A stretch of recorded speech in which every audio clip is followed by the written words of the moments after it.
उनके साथ जितने भी लोग आएंगे मैं उन्हें संभाल लूंगा। इसके साथ ही फोन खामोश हो गया। सिराज चंद लम्हे फोन को देखता रहा, फिर मुस्कुरा दिया। उसे बात समझ में आ गई थी।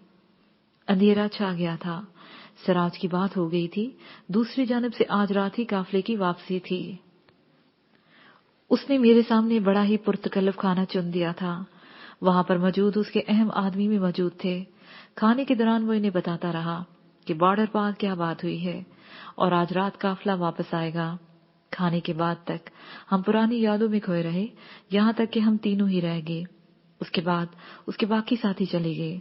तब मैंने कहा, क्या हम आज रात ही यहाँ से निकल सकते हैं? मैंने पूछा, निकल तो सकते हैं, मगर इतनी जल्दी काहे की है? आज रात उधर से काफला जाएगा तो कल। उसने कहना चाहा। मैंने इसकी बात काटते हुए पूछा, अभी कुछ देर बाद साईं बाबा ने पहुंच जाना है। अगर हम आज रात निकल सकते हैं तो। मैंने जानबूझकर बात छोड़ दी। यार रहो एक दिन मेरे पास। उधर इतनी क्या जल्दी है? वैसे काम क्या है? उसने अनजाने में पूछा तो मैंने सोच रखा था कि उसे क्या कहने हैं। मैंने हंसते हुए पूछा, मुझे यहाँ से लुधियाना जाना है।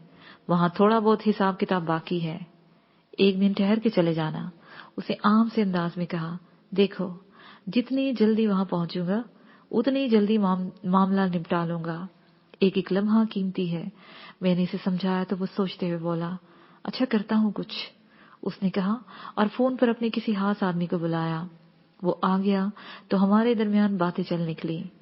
मैं नहीं चाहता था कि उन्हें मेरे बॉर्डर पार जाने का मकसद बारे जरा सी भी भनक मिले।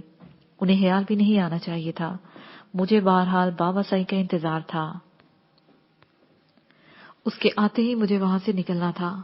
उसका खास आदमी वहां से निकलने के बंदोबस्त करने के लिए बाहर निकल गया। मेरी बातों का रुख बॉर्डर के उस पार इलाके का छेड़ दिया। वहां कैसे लोग रहते हैं, यहाँ पर असल में माहौल क्या है, मैं बहुत कुछ समझना चाहता था। मैं पहली बार इस इलाके में जा रहा था। हम बातें कर ही रहे थे कि बाबा साईं आ गया। बहुत अरसे बाद मैंने उसे देखा था। वो बहुत मजबूत हो गया था। वो खाना खा रहा था कि मैंने शम से राब्ता कर लिया। उसे मालूम था कि मैं कहाँ पर हूँ।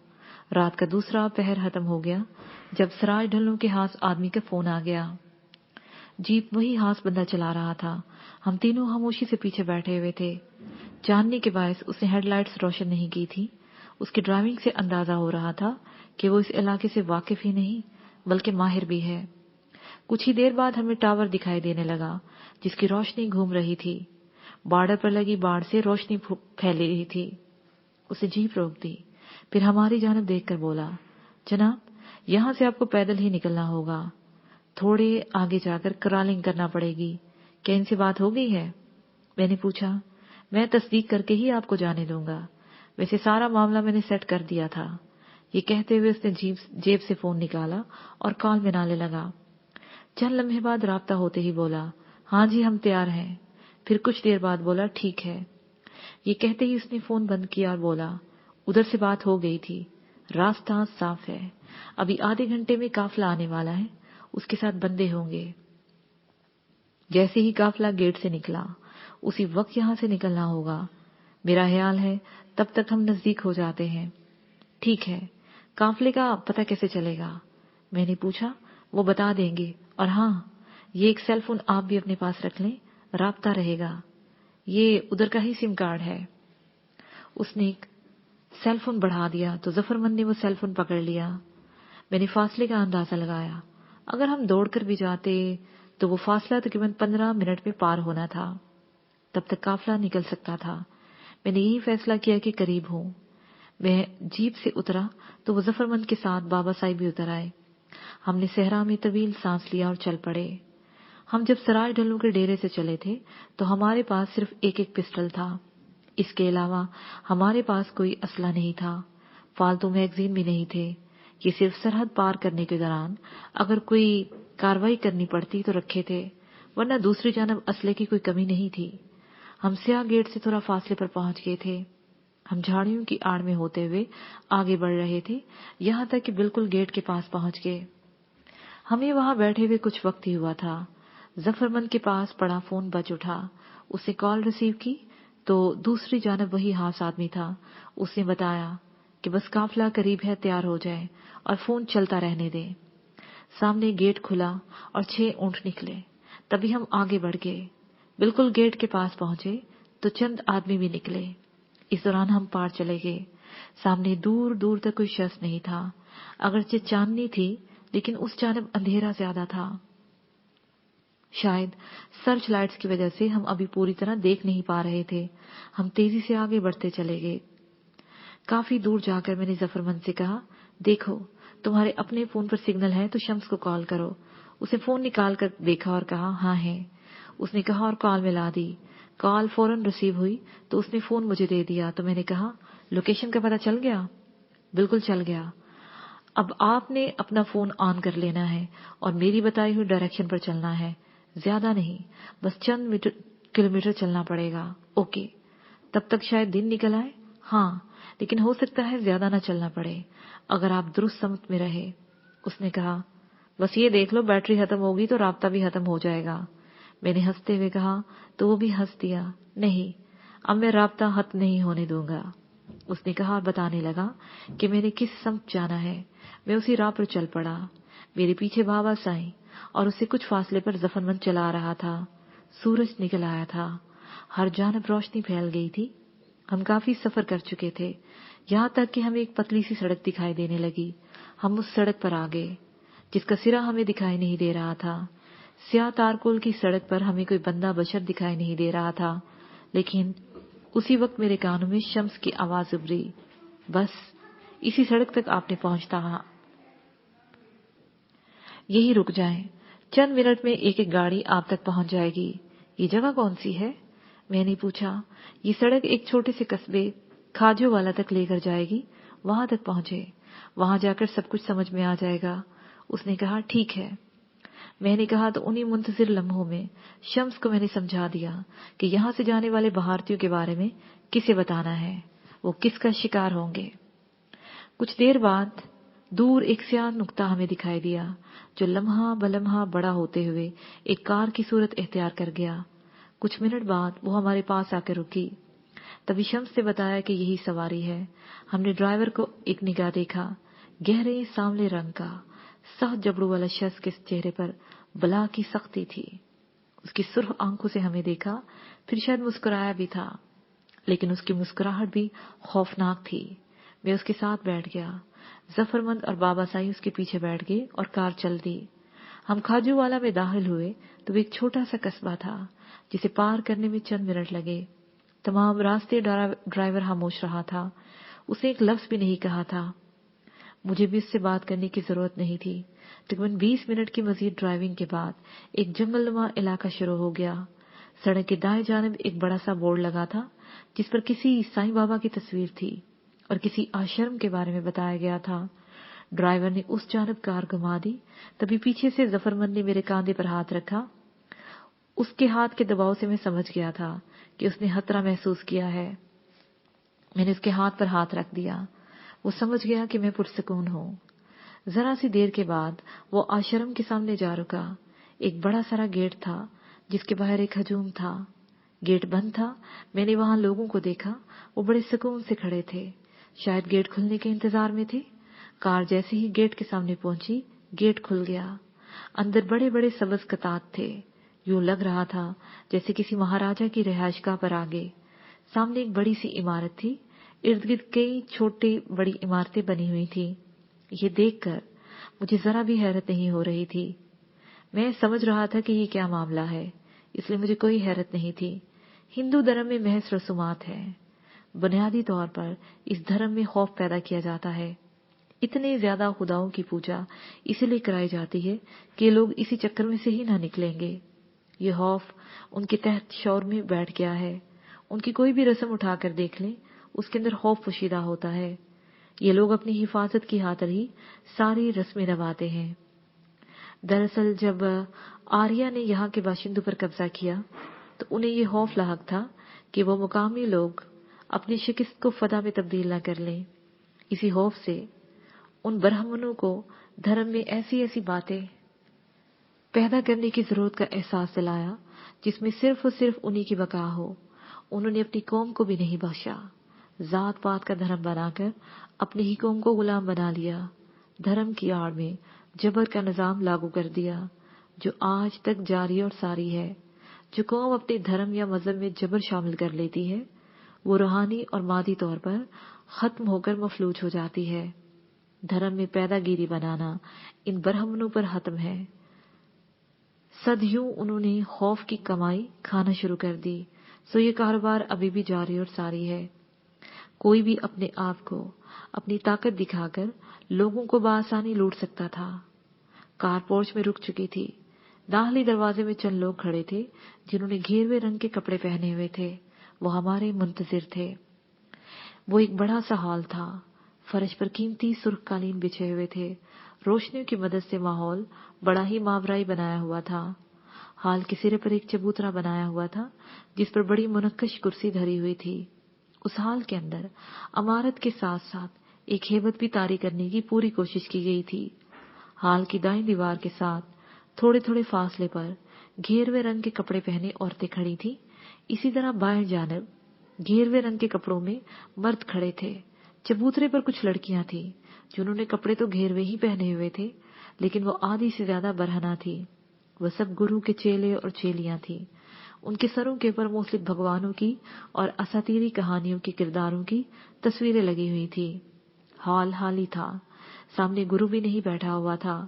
میرے خیال میں ابھی بھاشن نہیں دیا جانا تھا، دھرم کے بارے میں لیکچر دینے کے لیے بڑا ماحول بنایا ہوا تھا۔ میں ظفرمند اور بابا سائی کے ساتھ داخلی دروازے کے پاس کھڑا یہ سب نظارہ کر رہا تھا۔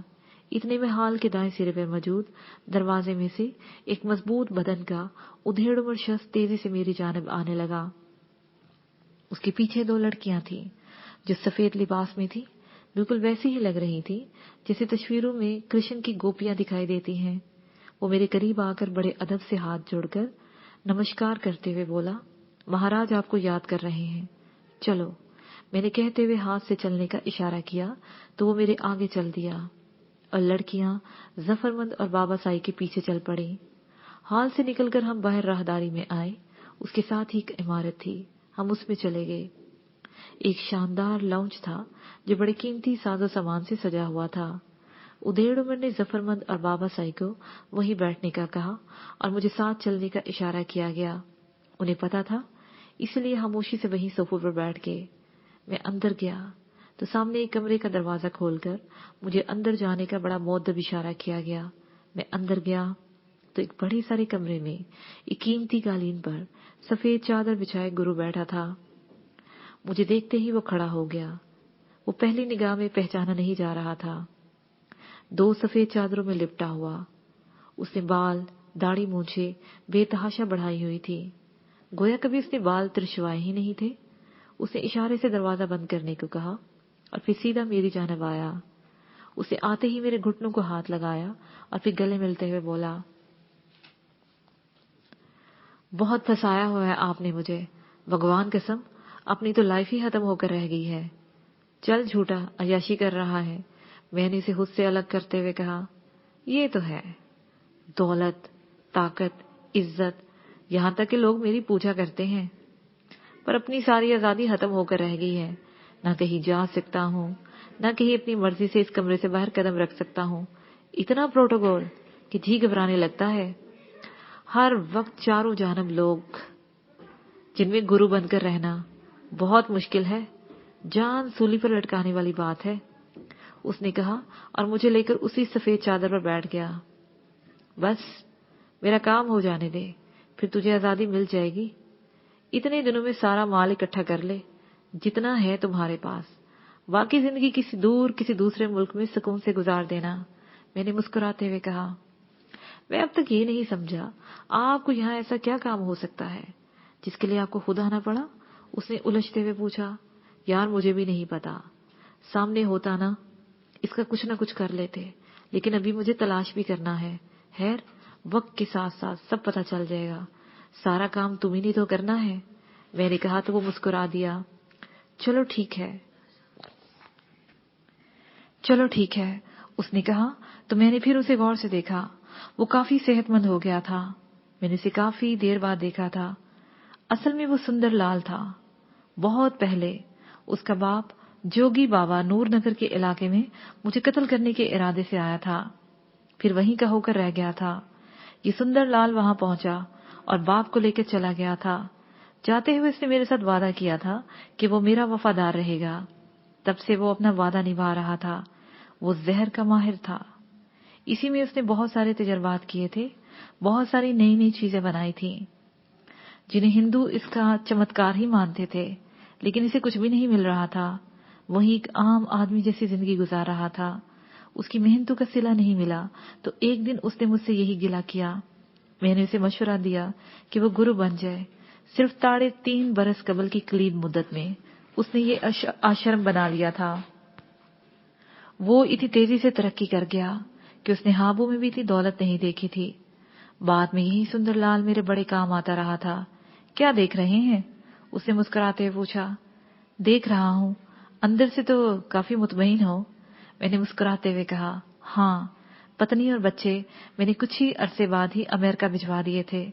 लोग यही समझ रहे हैं कि मैंने दुनिया त्याग दी है, लेकिन वो वहां पर महफूज हैं और पढ़ भी रहे हैं। ये कहकर उसने चौंकते हुए कहा, अजी आपने ना कुछ खाया ना पिया। मैं बातें करने लगा, आप फ्रेश हो जाए तो मैं फ्रेश ही हूँ। मुझे ये बताओ कि यहाँ खुफिया वाले कितने? मैंने कहना चाहा तो वो तेजी से बोला, बहुत हैं।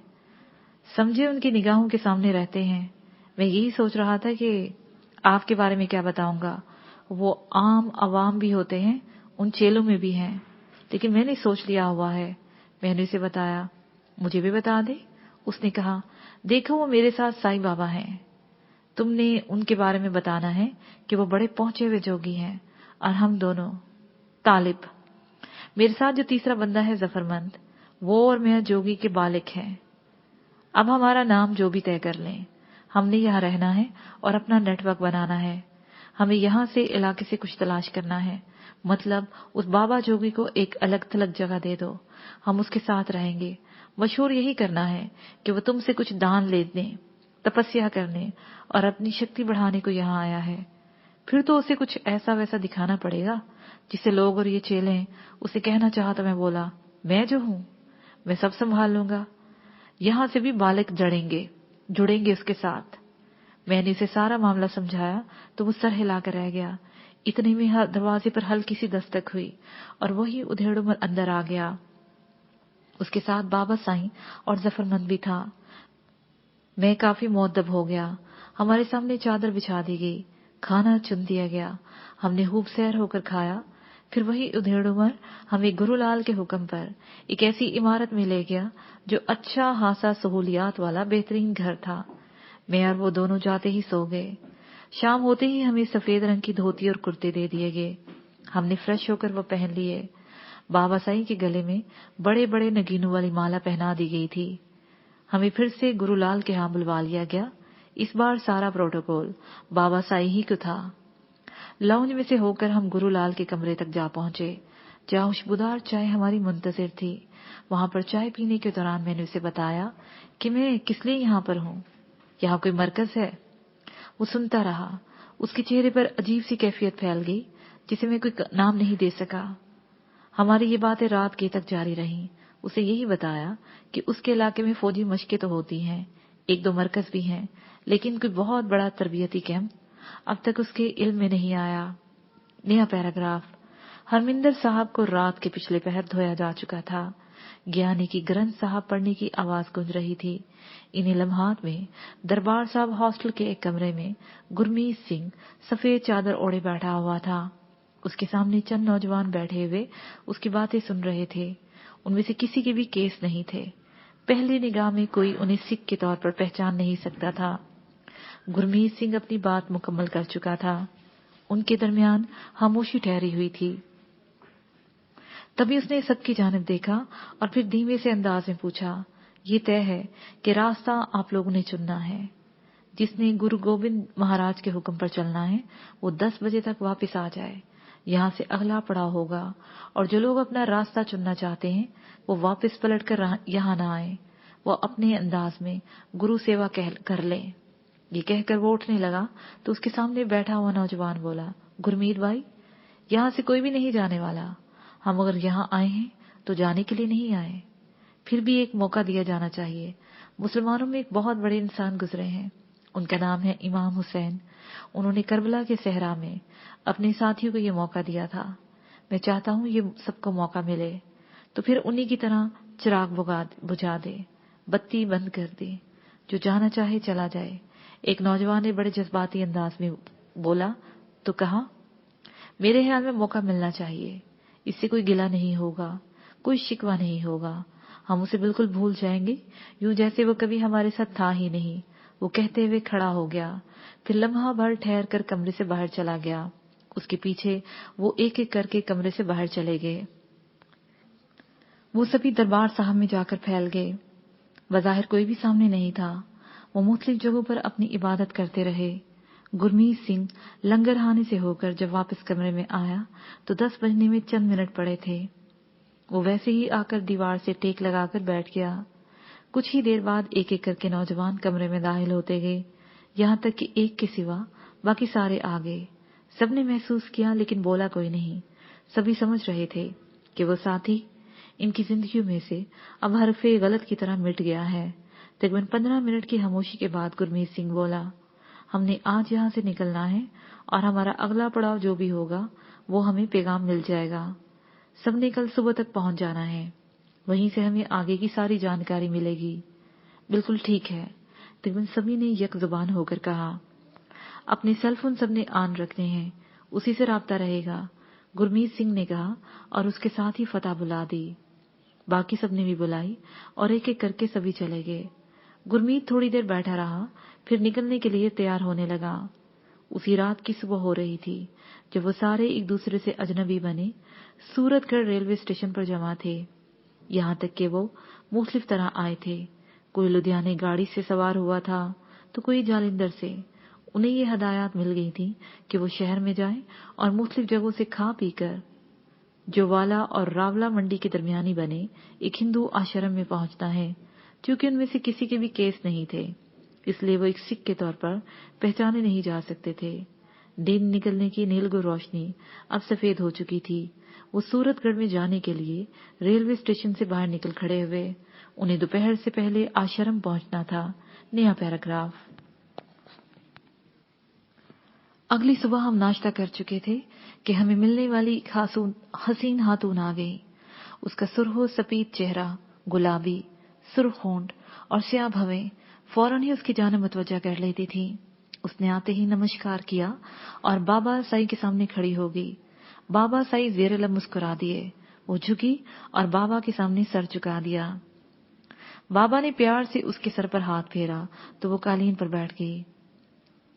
وہ بابا سائی کے چہرے پر دیکھتے ہوئے بولے, بہت خوشی ہوئی آپ کو یہاں دیکھ کر. اتنے عرصے بعد آپ کو دیکھا تو مجھے یقین ہی نہیں آ رہا. ہاں, اگر یہاں کام نہ پڑتا تو شاید آنا ہی نہیں ہو سکتا تھا, بابا سائی نے کہا. میں نے جین سے ہی سنا, اسی وقت سے انتظار میں تھی. خیر, آپ کے لیے کچھ سامان مجھے کل ملا تھا, وہ لاتی ہوں. اس نے ایک سیاہ بیگ کی جانب اشارہ کیا تو ظفرمن نے اس بیگ کو اٹھا لیا, پھر اندر کی جانب چلا گیا. وہ حسین عورت کبھی بابا سائی کے پاس رہی تھی. وہاں سے اس نے بہت کچھ سیکھا تھا اور اب ایک عالمی ریکٹ کے لیے کام کر رہی تھی. اسے یہ بالکل احساس نہیں تھا کہ بابا سائی کے ساتھ کون ہے اور وہ کیا شے لے کر آئی ہے. دراصل یہ جو اندھی عقیدت ہوتی ہے نا, اس میں انسان روبوٹ کی مانند ہو جاتا ہے. اس میں سارے جذبات اور کیفیات ایک طرح سے سلب ہو کر رہ جاتے ہیں. اسی حالت کو یہاں کے لوگ اپنے مقاصد کے لیے استعمال کرتے ہیں اور کرتے چلے جا رہے ہیں. وہ بھی بابا سائی کی عقیدت میں کچھ ایسی ہی تھی. وہ کچھ دیر بابا سائی کے پاس بیٹھی اور پھر اس وعدے کے ساتھ واپس چل دی کہ جب بھی ضرورت پڑے اسے بلا لیا جائے. وہ تھوڑی دیر بابا سائی کے پاس بیٹھی رہی اور پھر چلی گئی. اس کے جاتے ہی بیگ کمرے میں لے گیا. میرے ساتھ ظفرمند بھی تھا. بیگ میں کافی سارے آلات تھے. میں نے شمس کو فون کیا تو اس نے فوراً کال ریسیو کی. لگتا ہے سامان پہنچ گیا ہے, وہ تیزی سے بولا. پہنچ گیا ہے, لیکن یہ ہے کیا مجھے تو کچھ سمجھ بھی نہیں آ رہا. میں نے جواباً کہا, آپ بیگ میں سیکھیں. ایک ڈبہ سیاہ رنگ کا, اسے نکالیں. اس نے کہا تو میں نے وہ سیاہ رنگ کا ڈبہ نکال لیا. پھر اس کی ہدایات کے مطابق کھولا تو اس نے کہا, اس میں جو سامنے بٹن لگا ہوا ہے اسے آن کر دیں. लो कर दिया। मैंने उसे ऑन करते हुए कहा, इसे किसी ऐसी जगह पे रखें जहां रोशनी हो, हवा हो, क्योंकि ये वो आला है जो अपने इर्द गिर्द की तमाम आवाजों की मकनातीसी लहरें मुझ तक पहुंचाएगा। मैं इसका तज्जिया करूंगा। जो काम की बात हुई, इस पर इसे एडजस्ट कर दूंगा। अब ये मेरे पास ऑन हो गया है। और ये दूसरे लाटू से? मैंने पूछा। ये इस आले की एक्सटेंशन है। इसे जहां तक फैलाना है और जिस समत में फैलाना है, वहां ये एक लाटू रख दें। ये उसकी वुसअत वहां तक हो जाएगी। आपने इसे इस इलाके में फैलाना है। करीब करीब सहरा में रख दें या रखवा दें। ये जितना फैलाव होगा, उतनी ही हमारी रेंज बढ़ जाएगी। ये तो बड़े काम के हैं यार, मैंने खुश होते हुए कहा। इसके साथ 3 फोन सेट हैं। आपने बस इन्हें ऑन कर लेना है। हमारी बातों के अलावा ये बड़े काम की चीज है। मैं तफसील से बता दूंगा। ये आप तीनों के दरमियान बिना सिम कार्ड के भी राब्ते का जरिया है। ये बंद भी हो जाए तब भी ये काम करेगा। उसने कहा तो मैंने फोन निकालकर उसे ऑन कर दिया। जफरमंद ने भी ऐसा ही किया। अच्छा, ये सारे इंतजाम तो हो गए हैं, लेकिन अब? मैंने पूछने चाहा तो वो मेरी बात काटते हुए बोला, जल्दी नहीं, मैं थोड़ा सेटअप बना लूं, फिर काम करते हैं। बस आज शाम तक। कुछ लोग यहाँ पहुंच रहे हैं। वो आश्रम में नहीं आएंगे, बल्कि इर्द गिर्द रहेंगे। मुझे लगता है कि हमें बहुत कुछ करना पड़ेगा। वो करेंगे यार, मैंने कहा। बस फिर आप यहाँ के इलाके की सैर करने का सोचें, उसने कहा, और फिर अलविदाई बातों के बाद फोन बंद कर दिया। मैं समझ रहा था कि वो क्या करना चाहता है, लेकिन मैं उससे भी आगे की सोच रहा था। मुझे सारा वक्त इसी आश्रम में नहीं पड़े रहना था। मुझे यहाँ से निकलना था। आश्रम में महसूस किस्म का म्यूजिक बजने लगा था। इसका मतलब था कि गुरुलाल अपना भाषण देने हाल की जानिब बढ़ रहा है। आश्रम में हर जानब कर्फ्यू का सा समा था। कुछ देर बाद म्यूजिक बंद हो गया। गुरुलाल का भाषण शुरू हो चुका था। दोबारा जब म्यूजिक बजना शुरू हुआ तो इसका मतलब था कि अब लोग जा सकते हैं। हम इस इमारत में से निकले और गुरुलाल से मिलने के लिए चल पड़े। गुरुलाल की रिहाइश तक तकरीबन वो 50 मीटर का फासला था। दोनों जानिब लान थे, जिनके दरमियान में वो रास्ता था। दरमियान में चौराहे भी पड़ते थे। मैं जानता था कि कई निगाहें हम पर लगी हुई होंगी। हम गुरुलाल की रिहाइश का पहुंचे तो पोर्च में एक 4 व्हील खड़ी थी। हमारे पहुंचते ही उसने हाथ का इशारा किया और ड्राइवर ने बड़ी सादतमंदी से हमें बिठाया और चल पड़ा। हमारे साथ एक दूसरी 4 व्हील भी चढ़ पड़ी, जिनमें हमारे लिए गार्ड्स थे। हमारे पहुंचते ही उसने हाथ का इशारा किया और ड्राइवर ने बड़ी सादतमंदी से हमें बिठाया और चल पड़ा। हमारे साथ एक दूसरी 4 व्हील भी चल पड़ी, जिनमें हमारे लिए गार्ड्स थे। हमारे सफर का एहतिताम सहरा में हुआ। ये इलाका रवाला मंडी और खाजूवाला के दरमियान था। 4 व्हील एक जगह रुक गई और हम नीचे उतर आए। हम चल पड़े। ये मुमकिन ही नहीं था कि कोई गार्ड हमें अकेला छोड़ते। तभी उनमें से एक ने बड़े अदब से बाबा साईं से मुखातब होकर कहा, महाराज, अगर आ गया हो तो एक बात कहूं जी।